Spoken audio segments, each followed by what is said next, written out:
Hi friends, ഇന്നത്തെ കൊച്ചു വീഡിയോയിലേക്ക് എല്ലാവർക്കും സ്വാഗതം. ഇതെന്താണെന്ന് കണ്ടിട്ടുള്ളവർക്കെല്ലാം അറിയാമോ? ഇതാണ് മക്കോട്ടാദേവ, അല്ലെങ്കിൽ ദൈവത്തിൻ്റെ കിരീടം എന്നറിയപ്പെടുന്ന ഒരു ഔഷധ സസ്യമാണ് കേട്ടോ.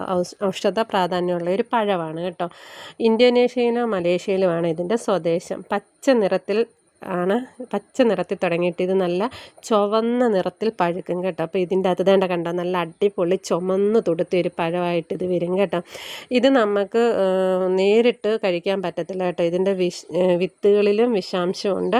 ഇത് നമ്മൾ ഉണക്കി ചെറുതായിട്ട് അരിഞ്ഞ് ഉണക്കിയൊക്കെയാണ് ഇത് വെള്ളം തിളപ്പിച്ച് കുടിക്കുന്നത്. ഷുഗറിന്, ക്യാൻസർ അങ്ങനെയൊക്കെയുള്ള അസുഖങ്ങൾക്കെല്ലാം നല്ലതാണെന്നാണ് അറിയപ്പെടുന്നത് കേട്ടോ. ഇതെന്ത് വേണേലും കഴിക്കുന്നതിന് മുന്നേ ഒരു വൈദ്യനെ കണ്ട് അഭിപ്രായം ചോദിച്ചതിന് മാത്രമേ കഴിക്കാവുള്ളൂ കേട്ടോ. പക്ഷേ ഒത്തിരി ഔഷധ ഗുണങ്ങളുള്ള ഒരു പഴമാണിത് കേട്ടോ.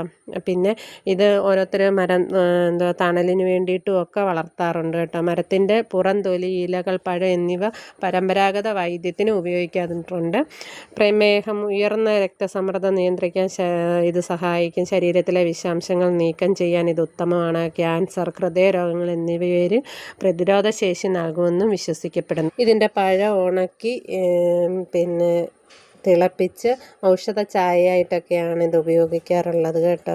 അപ്പം ഇതിനെക്കുറിച്ച് കൂടുതൽ അറിയാവുന്നവരോ അല്ലെങ്കിൽ ഇത് ഉപയോഗിച്ചിട്ടുള്ളവരോ ഒക്കെ ഉണ്ടെങ്കിൽ അറിയിക്കുക, പറയുക, അഭിപ്രായങ്ങൾ പറയുക.